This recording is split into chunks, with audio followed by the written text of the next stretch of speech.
Soy Luciana Weiner, soy periodista, soy argenmex, ahí con el corazón dividido, argentina de nacimiento pero mexicana de adopción.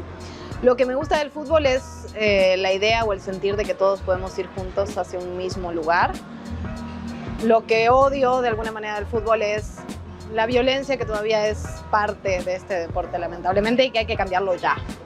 ¿Qué tal, amigos de Apuntes de Rabona? Bienvenidos a Ida y Vuelta. Hoy estamos con Luciana Weiner. Bienvenida, Luciana. ¿Cómo estás? Luciana es titular de Noticiero en ADN 40, maestra en Periodismo y Políticas Públicas por el CIDE, y nos trajo a Patagonia. ¿Por qué es especial este restaurante? Uy, es súper argentino. O sea, es como, cuando vienes sábado y domingo es como estar en Palermo, la verdad. Ya. Es como el lugar de encuentro. Y ya que vamos a platicar de fútbol o de las cosas que están alrededor de fútbol, este fue el lugar de encuentro en el Mundial de los argentinos. Ah, mira. No había otro, ¿no? O sea, estaba como hasta, bueno, no lo van a poder ver, pero hasta la mitad de la calle lleno de gente así haciendo fila y tratando de ver la tele. Y demás. Es el lugar de ebullición de los valores asociados a la argentinidad, que vamos a platicar sobre eso más adelante. De eso mero, exactamente. Oye, Luciana, además tienes una faceta que me interesa mucho, que eres alguien muy implicada en temas de género, temas de derechos humanos. Precisamente te leía algo que por lo menos me parecía muy interesante, muy contundente además, ¿no? Esta idea que hacer periodismo sin perspectiva de género es no hacer periodismo. Sí, creo que si dejamos de lado al 52% de la población, pues no estamos haciendo periodismo, ¿no? Y tenemos una responsabilidad tan grande desde los medios de comunicación que muchas veces no nos hacemos cargo. Primero, de cómo hablamos de las mujeres en nuestras piezas periodísticas, y segundo, qué rol ocupamos las mujeres en los medios de comunicación, ¿no? Y si bien ha habido avances en los últimos años y vemos cada vez más mujeres a cuadro o firmando notas, etcétera, etcétera, en los puestos de toma de decisiones, al igual que en un montón de otras áreas, las mujeres seguimos siendo muy poquitas, ¿no? Pensamos en unas y pensamos en directora de periódicos, por ejemplo. Entonces, sí, para mí es un tema fundamental en la vida, en mi hacer y también como una autocrítica constante, ¿no? Como participante de los medios de comunicación, pues. Debería ser una obviedad, ¿no? Pero tenemos que seguir poniendo el acento. ¿Hasta cuándo tenemos que seguir poniendo ese acento, ¿no? Ay, quién sabe. Parece que es muy contrastante, ¿no? Porque por un lado vemos la cantidad de avances que ha habido en los últimos años que son reales, que están ahí, que son tangibles, y por otro lado, cuando vas a las cifras todavía hay un rezago brutal, ¿no? Creo que Reuters sacó un estudio hace muy poquito, y en puestos de toma de decisión en medios de comunicación, en México era la cifra más baja de todos los países que habían censado y era casi un 6%, ¿no? Entonces, todavía hay brechas muy difíciles de cerrar, la brecha salarial, por ejemplo, ¿no? Y ya que estamos como en los deportes, creo que eso es uno de los grandes pendientes que tiene el deporte, ¿no? Donde la equidad salarial todavía se ve como algo, casi que intocable, que muy difícil de entrar por ahí. Entonces, pues yo creo que nos falta mucho, a pesar de que tenemos que sí festejar y tener en cuenta todo lo que hemos avanzado, ¿no? Oye, Luciana, y sé que no tienes, y a propósito de esta reflexión social, de temas de género, sé que no tienes necesariamente una relación muy activa con el fútbol, pero escribiste un gran perfil sobre Irving Lozano en Gato Pardo, que además probablemente sea la mejor revista de periodismo narrativo en Latinoamérica, y planteabas una cosa que quiero recuperar, ¿no? Esta idea que yo por lo menos no la había reflexionado con esa lucidez y esa contundencia, en el sentido de que el fútbol también sirve para desmontar de alguna manera esta herencia patriarcal, y ponías el ejemplo de los jugadores, ¿no? Cómo se abrazan, cómo lloran, cómo incluso se pueden besar. Todos estos valores casi tóxicos asociados a la masculinidad, de alguna manera se desmontan en un terreno de juego. ¿Puedes profundizar al respecto? Sí, yo creo que fíjate que en el fútbol en particular pasan dos cosas que parecen, digamos, contrastantes, ¿no? La primera es esa, sí es un espacio donde las masculinidades se transforman, ¿no? No solo los jugadores se abrazan y lloran, todos los que están del otro lado, los que están en las gradas, digamos, ¿cuándo hemos visto en el cine a dos hombres abrazándose y llorando porque están viendo The Whale, ¿no? O sea, pero en la cancha sí pasa todo el tiempo. Y a mí eso me parece maravilloso, como si en ese espacio los hombres podrían hacer todo lo que no pueden hacer en otros espacios públicos de la vida cotidiana. Ahora bien, también es cierto que también es un espacio donde hay mucha violencia todavía, ¿no? Esta violencia patriarcal que tiene que ver con el contrincante y los golpes, lo hemos visto en México, lo hemos visto en Argentina millones de veces, esta violencia que está muy relacionada con lo masculino o con la idea tóxica de lo masculino. Entonces es interesante que esas dos cosas convivan a la vez, ¿no? Pero sí es un lugar para repensar masculinidades, creo yo. Y también, digamos, empezamos a ver a los jugadores de forma diferente ahora, creo, ¿no? Y pasó en el Mundial con Dibu Martínez, con el arquero de la selección. Cuando vimos esto que había hecho, muchas, nos indignamos, ¿no? Con esta cosa fálica que hizo al recibir el premio. Eso no nos hubiera indignado hace un par de años, creo yo. Ya. ¿No? Totalmente. Oye, y me gusta que hablabas de repensar. Tú, por ejemplo, escribiste este perfil sin asumirte como una periodista deportiva, que quiero recuperar ese testigo porque hablábamos antes de comenzar, que parte de repensar y parte de abordar estas nuevas narrativas y de reflexionar mejor sobre todas las cosas es quitarle al periodismo estas etiquetas, ¿no? Sí, totalmente. Yo lo primero que dije cuando me invitaron a escribir el perfil es, oye, yo no soy periodista deportiva, yo no soy particularmente de técnica futbolística, ni mucho menos, pero sí pasa algo, ¿no? Con el fútbol que creo que otras disciplinas le pueden sumar muchísimo, y también lo platicamos hace un ratito, que tiene que ver con las grandes cosas que se han escrito de fútbol, no fueron particularmente ni por deportistas ni por periodistas deportivos, ¿no? Fueron por novelistas, escritores, pensadores, académicos. O sea, yo cada vez que leo a Martín Caparrós hablando de fútbol, pues, ¿no? O sea, me emociona, claro, pues. Claro. Y creo que eso es interesante en el periodismo también, y justo tratando de conectarlo con lo que veníamos platicando, es muy fácil llenarse de vicios, ¿no? En el periodismo es muy fácil terminar sacando la nota diaria y con todas las dificultades que tenemos en el trabajo de nuestro día a día, es muy fácil volverte una maquinita que solo replica, hace, saca, nota, pum. Y creo que otras disciplinas, o abrir un poquito la cabeza, nos ayuda a enriquecer nuestras piezas, a enriquecer nuestros trabajos periodísticos, nuestros reportajes y nuestro hilo de pensamiento, ¿no? Porque al final todo el tiempo estamos trabajando con eso, es un repensar de la realidad, estamos explicando por un lado, estamos tratando de verle un lado que no siempre está en la superficie. Entonces, sin duda, creo que muchas veces las diferentes disciplinas nos ayudan, ¿no? Los periodistas deberíamos saber un poco de todo, ¿no? No somos Claro. todólogos, pero tenemos la herramienta de la pregunta y nos tenemos que empapar de lo que vamos a escribir. Entonces, justo para ese perfil de Gato Pardo, fue muy enriquecedor para mí, de verdad. Como yo era un mundo que conocía solo en la superficie y me llevé muchísimas sorpresas, la verdad. Ahora te escuchaba y de lo primero que hablabas era casi una, no como tal, no, utilizar una metáfora, esta intimidación casi inconsciente de decir, oye, voy a entrar a tu universo, ¿no? Cuando no debería ser así. El reporteo es reporteo y el reporteo trasciende al periodismo deportivo, ¿no? Sí, da miedito, ¿no? Entrarle a cuestiones tan específicas. Y además, claro, digamos, se asocia naturalmente el argentino con el fútbol. Claro. Entonces, te da un poco más de legitimidad en ese sentido, ¿no? Ajá, la gente me dice así como, bueno, tú eres argentina, tú sabes. Y yo, bueno, más o menos, ¿no? Claro. Como que no necesariamente. Entonces, claro, si uno se agarra y dice, oye, yo no sé, puedo investigar porque sí sé investigar, Claro. pero no tengo digamos, no me he especializado en eso, ¿no? Entonces, pero sí, hay que entrarle a todos los temas y finalmente nos enriquece mucho como periodistas, como profesionales.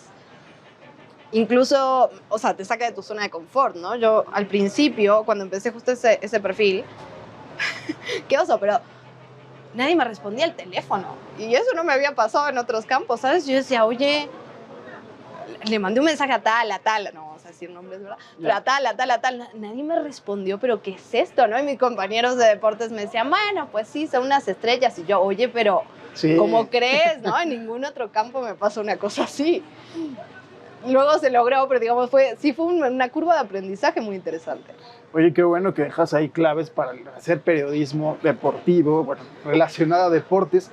Y quería preguntarte al respecto, Porque es distinto viniendo, digamos, llevas prácticamente una década, si no me equivoco, ya en México. Sí. Pero bueno, vienes con cierta distancia y un poco a tomarle el pulso a un país, a una ciudad particularmente.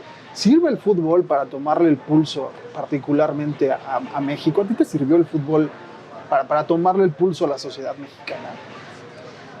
Pues es interesante, creo, no sé si al país, sí a la sociedad, ¿no? Al momento en el que está la sociedad. O sea, creo que al final el fútbol, tanto en Argentina como en México, como seguramente en otros países del mundo, sí nos reflejan quiénes somos, ¿no? Y cómo nos estamos relacionando entre nosotros. De alguna manera, y creo que con el Mundial tan cerca es imposible no hacer referencia a eso, pero nos da esa ilusión de que estamos juntos en algo, ¿no? En momentos donde la política está tan polarizada, donde estamos tan divididos. Lo que aquí, digamos, ahora que aquí se está hablando tanto de la polarización, en Argentina empezó hace muchos años y se lo denominó grieta, ¿no? Como esta grieta que dividía y que era imposible saltar de un lado para el otro. Entonces, creo que finalmente el fútbol, y más cuando hablamos de mundiales y cuando la selección nacional es lo más importante, nos da esta ilusión de unión, ¿no? En una cosa estamos de acuerdo y es en esa. Y eso lo necesitamos también, ¿no? Como sociedad, y más en momentos difíciles, donde hemos dejado de creer en tantas cosas, ¿no? Claro. En la política, en los partidos políticos, en la representación, en muchas ideologías. Entonces, pareciera que eso nos une por un momento, ¿no? Nos da un sentido de pertenencia, un sentido de identidad. Y apunta directamente a lo emocional, ¿no? Que tú lo sabes como comunicador, muchas veces es lo que mueve montañas, lo que mueve pasiones, lo que moviliza una sociedad. Entonces, no sé si al país, pero sí a la sociedad y el momento que está transitando esa sociedad.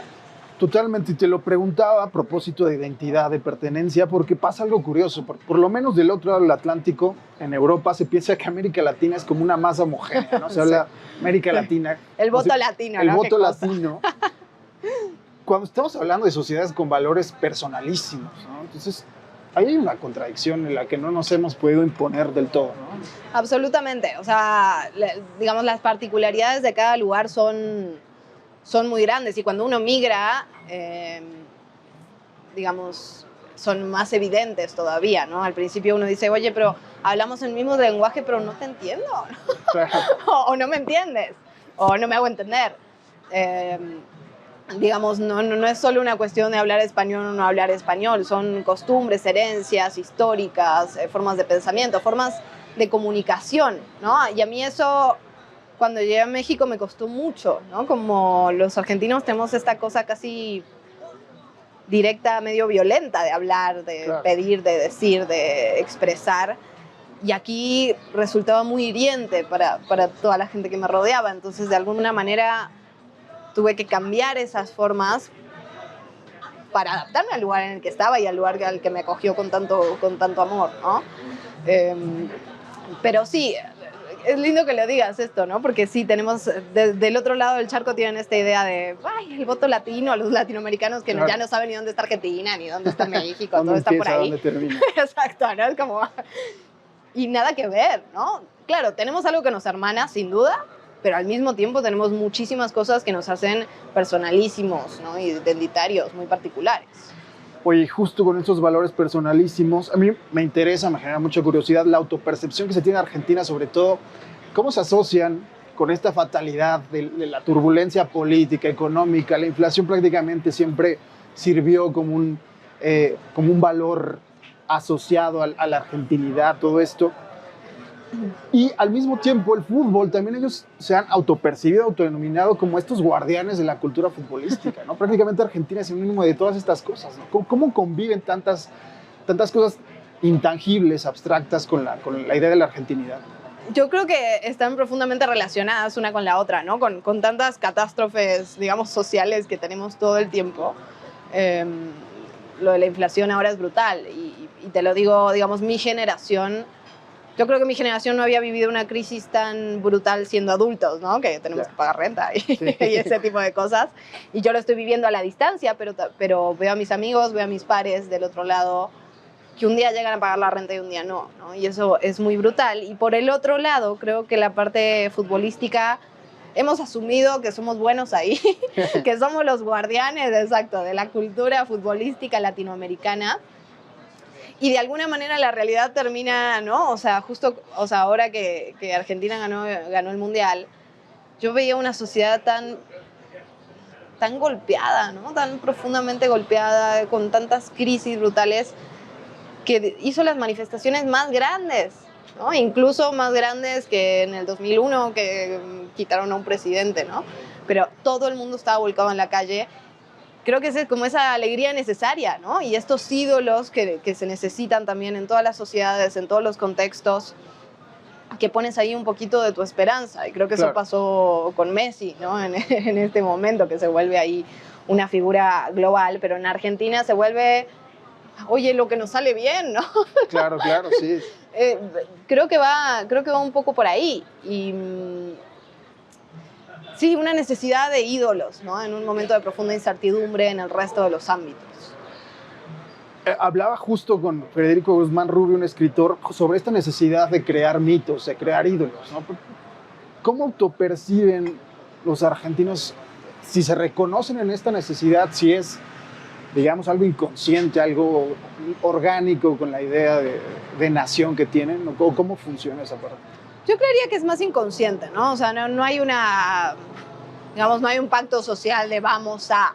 O sea, yo creo que es algo inconsciente que parte justamente de esta necesidad de la que hablábamos de creer en algo, de tener una identidad conjunta, de ir todos hacia un mismo lado, aunque sea en un pequeño fragmento de nuestra sociedad. Entonces, yo creo que es absolutamente inconsciente. Creo que pasa en todas las sociedades también. Y luego, creo que de la forma en la que tratamos a nuestros ídolos, ahí sí habla mucho de nosotros y ahí sí ha ido cambiando, ¿no? A lo largo del tiempo. O sea, cuando pienso en Maradona, ¿no? Y en esta figura tan polémica, tan problemática, pero que era un ídolo a la que muchísimos argentinos y argentinas defendían como si fuera su tío, ¿no? No sé. Y que lo trataron muy mal, ¿no? Independientemente de las decisiones personales que pudo haber tomado, fue un sistema también que lo llevó hacia un lugar terrible, ¿no? O sea, si así tratas a tus ídolos, pues ¿cómo tratarás a tus enemigos? ¿No? Me pregunto yo. Creo que Messi muestra esta otra cara o esta otra faceta social que tiene que ver con, pues, un poco más la amabilidad, la humildad, la posibilidad de superarse. Y creo que eso del fútbol, en Argentina al menos, y me imagino que en otros países también, pero tiene mucho que ver con eso. Es como la concreción de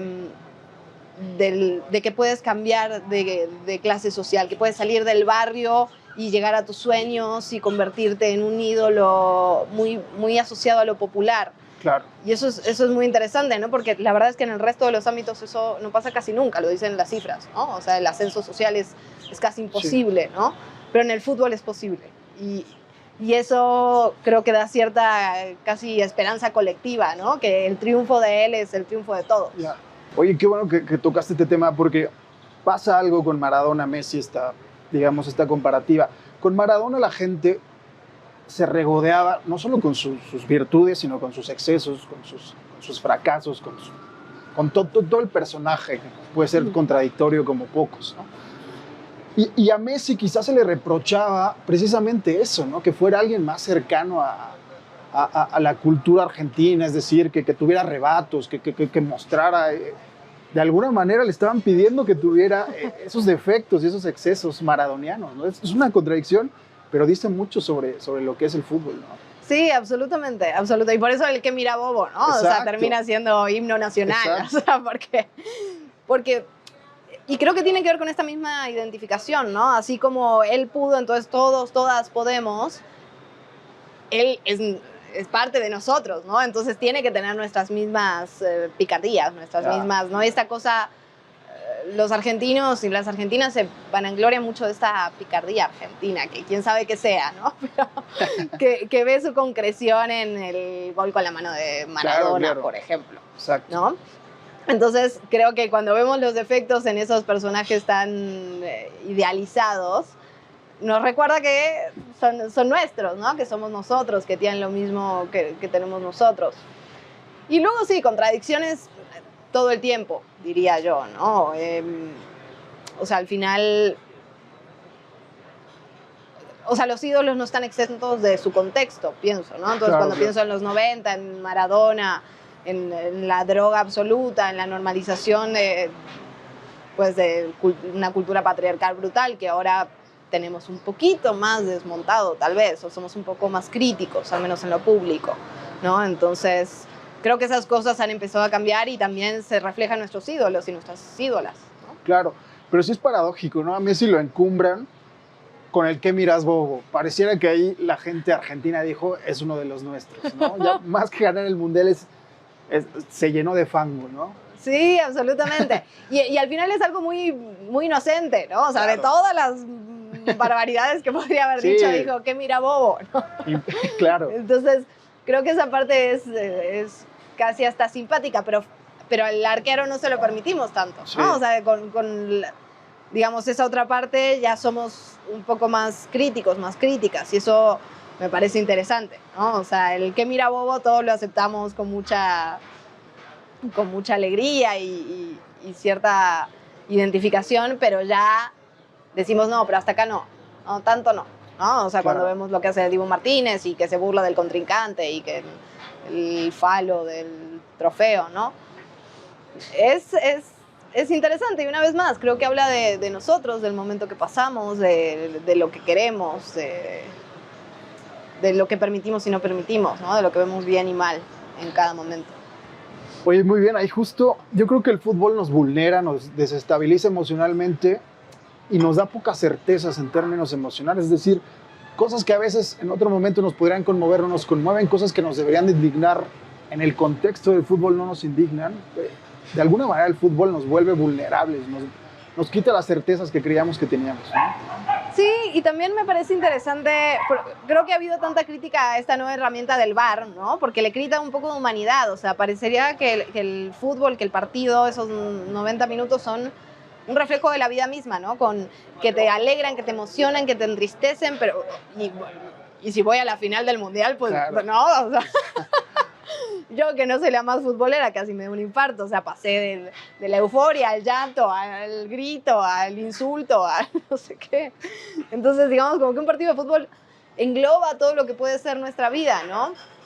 Y la parte de la injusticia, ¿no? De que el árbitro puede ser el culpable y que por una arbitrariedad, valga Sí. la redundancia, ¿no? Se comete una injusticia y podemos estar llorando que no fue penal durante meses o años. Claro. El VAR le quita esa humanidad y entonces por eso creo que están todos tan enojados, ¿no? Porque le quita esa parte tan humana de, pues no lo vi, ¿no? Ya. O sea, no Sí. lo vi. De componente humano. Oye, ya hablabas del Mundial, qué historia, ¿no? La de Argentina, o sea, si para alguien supuso un bálsamo en términos de reconciliación social, fue para Argentina. ¿Cuántas historias no van a surgir? ¿Cuántos libros? ¿Cuántas crónicas? Es un hito en la historia argentina en todos sentidos, ¿no? Sí, me dolió mucho no haber estado allá, ¿no? Veía las imágenes, o sea, veía a gente cercana a mí que salía a la calle, que no salía a la calle nunca, para nada. Ya.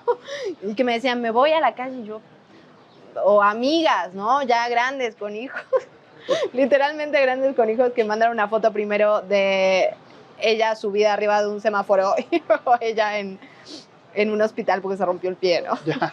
Pero fue como, digamos, a todos la sacó de su lugar y fue, en efecto, como dices, creo que digamos, un lazo social que tan necesario era para un momento tan difícil que se está viviendo en el resto de los ámbitos en Argentina, ¿no?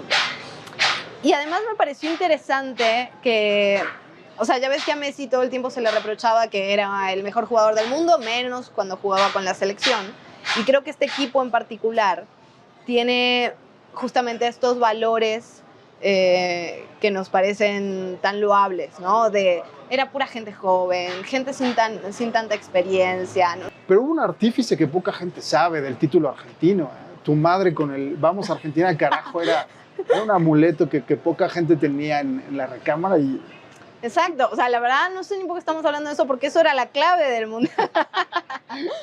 Mi mamá, que además también, ¿no? Tampoco es la más futbolera del mundo, pero, y además es chistoso porque yo siempre le fui a River y ella siempre le fue a Boca, entonces nunca teníamos ahí una hermandad futbolística interesante, pero cuando iba a empezar el partido me mandaba, vamos Argentina, carajo.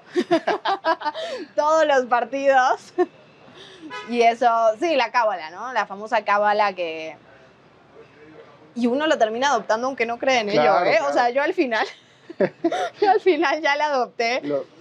Yo soy agnóstica en todos los sentidos, pero ya decía, bueno, ya sí, ya me puse la camisa, ya me la voy a poner, ya que cambia, ¿no? Por las dudas. Oye, totalmente. Hablando de argentinidad, las cábalas, ¿no? Tu madre, el padre de Leila Guerrero, que ay, qué hermosa nos columna. Conmovió a todos, pero sí, pero es otra vez esta idea y este talento de fabricación de historias, de leyendas, de todo lo que conlleva el fútbol como termómetro social, ¿no? Que estamos llenos de historias, ¿no? Y digamos, todo lo que hacemos periodismo, porque creo que lo tenemos muy claro, ¿no? No importa cuán duras sean las cifras o cuán duras sean las estadísticas o el pensamiento más profundo, si uno no cuenta una historia, es muy difícil que del otro lado haya una recepción. Y el fútbol son absolutamente historias que van directamente al corazón, ¿no? A las emociones, que van al dolor, al enojo, a la injusticia, pero a la alegría, pero al triunfo, pero a encumbrarse de alguna manera. Entonces, digamos, las historias creo que están presentes en el fútbol y en toda nuestra vida y son más importantes de lo que creemos muchas veces, ¿no? Hoy hablabas del corazón. Leo Messi, te lo voy a decir así, es muy personal, se redime ganando el Mundial porque había volado un penalti contra Chile en Copa América que le cayó en los brazos de tu padre, ¿no? Lo voló directamente hacia tu padre. Entonces también lo podemos ver como la redención de Leo Messi a ojos de tu padre. Ah, qué bonito que digas eso. Sí, mi papá ahí sí que era un futbolista, no, un amante del fútbol absoluto, ¿no? Y llamaba a Leo Messi, o sea, yo en su funeral puse una foto de Leo Messi, ¿no? Diciendo que estaba por ahí y erró el penal. Ya no me acordaba que era con Chile, fíjate. Tira la pelota a cualquier lado, ¿no? Y yo digo, pues se la mandó mi papá, o sea... Sí, creo que le hubiera gustado verlo.